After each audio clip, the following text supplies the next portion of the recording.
Good morning, myself Deepika Valecha. I am Assistant Professor in SST College of Arts and Commerce.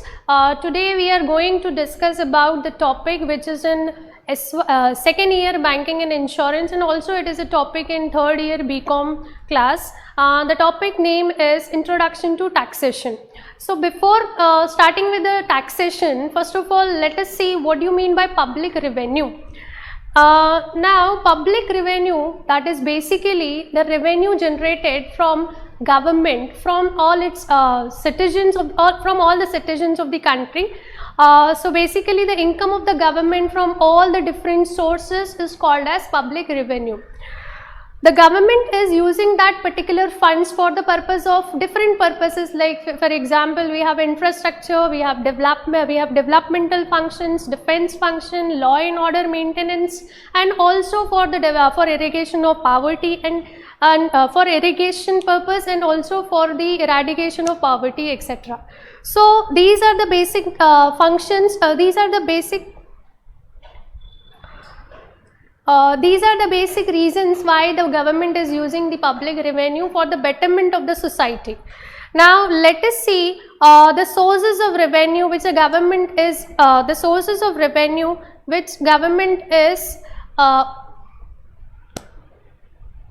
okay. Now we start with the what basically the source of revenue is. Public revenue is classified into two different sources, that is tax revenue and non-tax revenue. Tax revenue is something, the income which is earned by the government in the form of taxation. Now the tax is broadly classified into the direct tax and indirect tax. Before going to the direct and indirect tax, I may also like to throw a light on non-tax revenue. Now basically non-tax revenue refers to the income of the government from the sources which is apart from the taxation, such as fees, fines, penalties, special assessment or betterment levy, and donations, gifts and grants. Like for example, first of all we come to the fees and fines. So for different reasons, like to make the PAN card, Aadhaar card, passport, and number of things which are associated with the government organizations and government authorities are helping the citizens. So for that the government is charging one or the other amount which is called as fees. So that is also considered to be a non-tax revenue for the government. Another, we have fines and penalties. If any person is committing any kind of a mistake, or else you can say a breach of a law, then fine and penalty is charged on that particular person. That is also considered to be a non-tax revenue for the government. Then we have special assessment. Now for example, if particular area is a underdeveloped area and government is making a particular highway on that particular area, so that because of that reason the value of that particular area, the property value of that particular area will definitely increase. So the people from that, the people will definitely get a good amount in terms of their property. So government is also charging the special assessment or betterment levy tax and get the income in the form of non-tax revenues. Next we can see the gifts and grants and donations. Now gifts or grants, see for example there are many natural calamities which is happening all over the world, and even the WHO, that is World Health Organization, World Trade Organization, International Monetary Funds, etc. These are the organizations which are helping the different countries for the purpose of monetary benefit is given to the different countries. So this is something which is, you can say, a grant from these particular countries. So that particular amount is considered as a kind of a revenue which we can say a non-tax revenue. Now we have done with the non-tax revenue. Let us come to the main topic, which is taxation.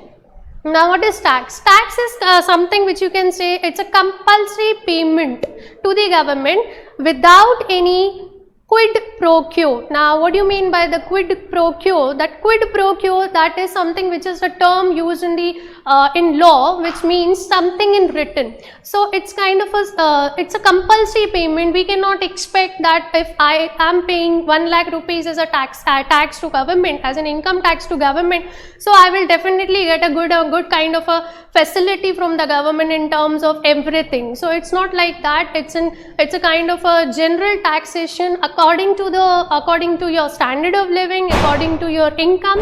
Tax is charged on that particular person.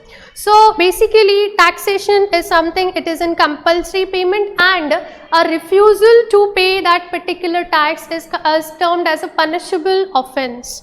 Also, it is tax constituent a significant part for public revenue in modern public finance, because major government funding is raised with the help of taxation only. So let us come to the next point. We have types of taxes. Now, as we have already seen, we have two types of taxes, which is direct tax and indirect tax. Now, what is the difference? What is basically the meaning of direct tax first? Direct tax is a tax in which the burden and the imposition of taxation is on the same person.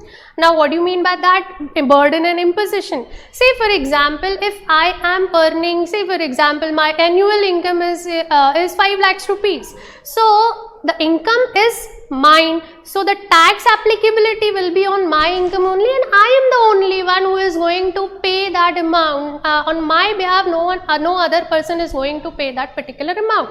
So it terms as the income tax file will be in the name of my so and so person, and also I am the only one who is going to bear that particular burden of taxation, so which is called as direct tax.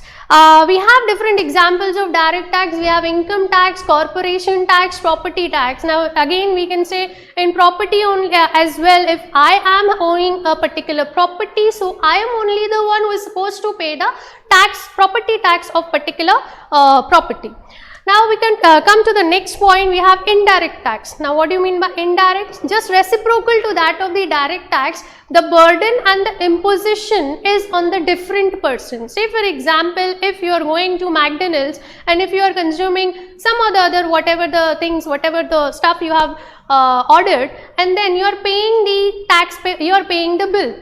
Now in that bill, if you have observed that we have the total amount, whatever the things we have taken, and also there is plus GST, or else you can say goods and service tax, that is the indirect tax. Now, as in when we have consumed that particular product, we paid that particular amount as in tax. For example, if we have ordered for 250 rupees and the tax amount on that particular is, for example, 50 rupees. So the total amount what I am actually paying to the McDonald's is 300 rupees. Now, there are three persons involved in this particular transaction. If you can see, a consumer, then we have McDonald's, that is a company, and also the government. Now McDonald's act as a mediator in this. Whatever the amount of tax is collected from the consumers is collected at one place, that is at McDonald's, and then McDonald's is something who is going to pay that amount to the government in the form of indirect tax. You can say like the burden is on the consumer and the imposition is on the company, that is McDonald's. So now in this subject we are going to discuss mainly about the direct taxation, and later we will discuss about the indirect tax. Basically in India, the direct tax laws applicable for direct tax, laws governing to direct tax are, we have different laws. First we have Income Tax Act 1961, that is the governed act according to rules and regulations of that particular act only. The income is calculated and it is properly followed by the every persons. Then we have circulars issued by Central Board of Direct Taxes, that is CBDT, and also the judgments of Supreme Court and High Court from time to time relating to the tax matters. And also I would like to add up the union budget, which has been issued by the finance minister of the country in every in the first week of February every year, so that whatever the regulations or whatever the amendments are there into the taxation that are also to be applied for that particular financial year. Okay, so now we'll come to the next point, which is characteristics of direct taxes. See, basically this is there, as we have already discussed, that is compulsory contribution by each and every citizen. It's not like that if a person is earning only 12,000 in a month and he is liable to pay the direct tax. It depends on the which criteria or which slab that income is there, and accordingly the tax is calculated. Next, it is payable in money only. We do not have anything which is in the form of consideration like cash. It is only in the form of cash only. It is not in the form of kind or barter system. Next, we have dependence on the ability to pay. Again, if we have, for example, we have actors or we have politicians or we have industrialists. So accordingly, on the basis of their income, the tax is calculated and they are supposed to pay that particular amount. It depends on how much the income you are earning. Next is payment on regular intervals. So tax is already, the income tax department is giving the guidelines from time to time. Then when an assessee, that means later we can discuss about what you mean by assessee, but a person who is going to pay the tax, like if it may be an individual, it may be a company, it may be a trust, anyone. So when that person is going to pay that amount of taxation. Next, we have government governed under the tax rules and rules by the government. So basically, all these rules and regulations of income tax are given by the recognized authorities, and then all the people are supposed to follow all these rules and regulations. Okay, so now come to the main, that is module 1 and basic introduction. We have done with the basic introduction. Now come to the definitions. From after introduction, we are supposed to understand what exactly the meaning of some terminologies is there. Then only we will be able to understand the exact meaning of different concepts into the taxation. The definitions are mentioned in section 2 of Income Tax Act 1961. There are n number of definitions, but as per the syllabus point of view, these 5 definitions we are supposed to understand and which we are supposed to learn. So basically we have first, which is assessee, that is section 2 subsection 7. Okay, now what do you mean by assessee? Okay, so assessee is a person who is liable to pay the tax, interest or any other amount under the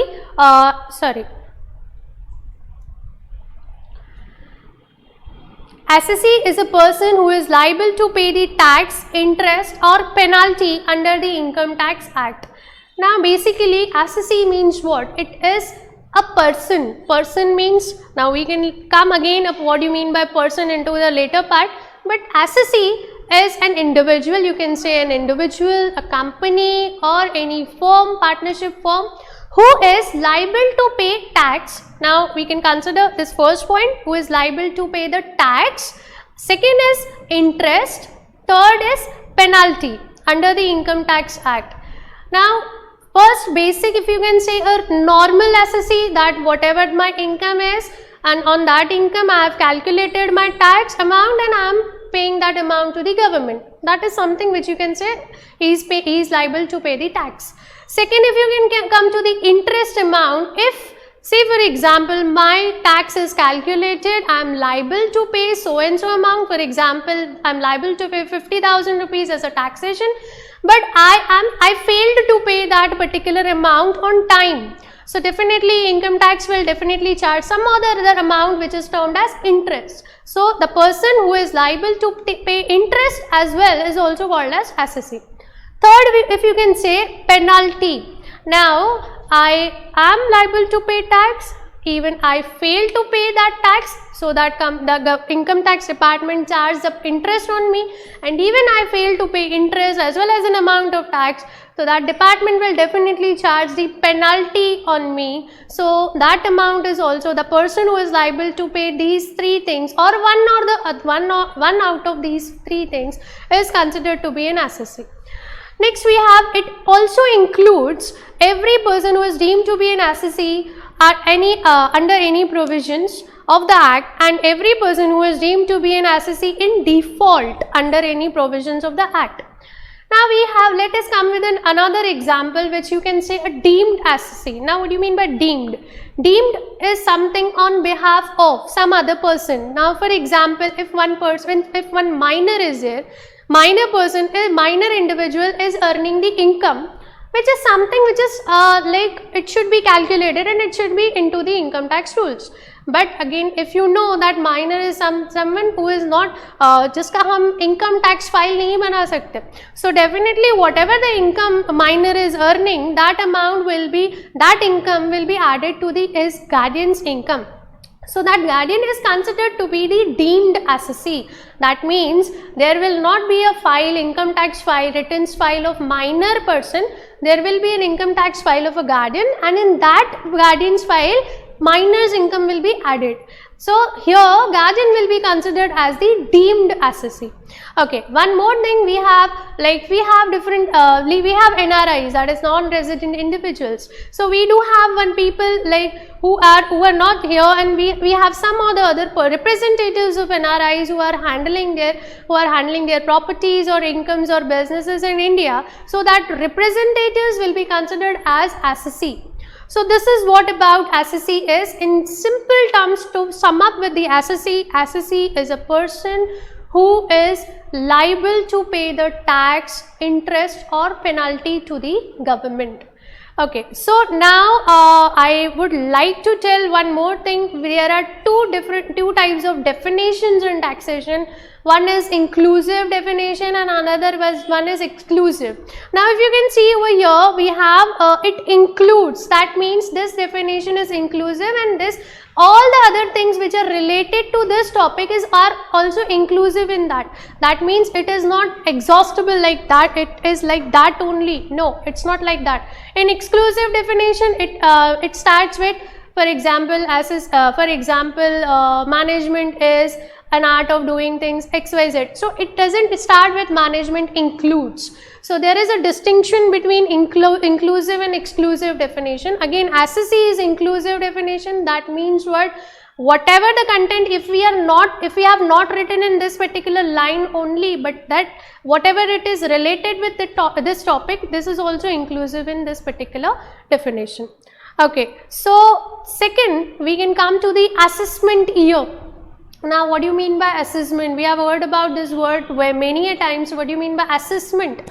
Assessment का मतलब होता है to do checking or to verify, to assess. Like we as a teacher, we can say like we are assessing the papers. So that means what? We are checking the papers. So basically assessment year is the year in which the tax is assessed. That means the tax is verified or checked, but that is whether whatever the income I have earned in one financial year, that income, whether it is correct, whether it is proper on every point of view, and then that particular amount is total income is calculated, and on that basis we are calculating the total income tax which a person is liable to pay. So according to section 2 subsection 9 of Income Tax Act, assessment year means the period of 12 months. It's very important to note this, that is 12 months commencing on the first day of April every year. So what do you mean by that? See, basically assessment year का मतलब क्या होता है, like financial year जो हमारा from the in India we have the financial year starting from 1st April every year. So assessment year will also start from 1st April and it will end to the 31st of March of the next year, that is from the next year. Now for example, let us understand with this the example. See, if I take an example of 2017 and 18, income earned in 2017 and 18 will be assessed or will be checked into the 2018 and 19. So for assessment year, for the year 2017 and 18, assessment year will be 2018 and 19. Basically, what we can say, income earned in one financial year will be assessed or checked into the another financial year, and again subsequently in each financial year the previous year and the assessment year will definitely change. So with this regard, we have done with two definitions of Income Tax Act, that is mainly assessee and assessment year. Later we'll discuss about the next definitions and surely continue with the same. Thank you.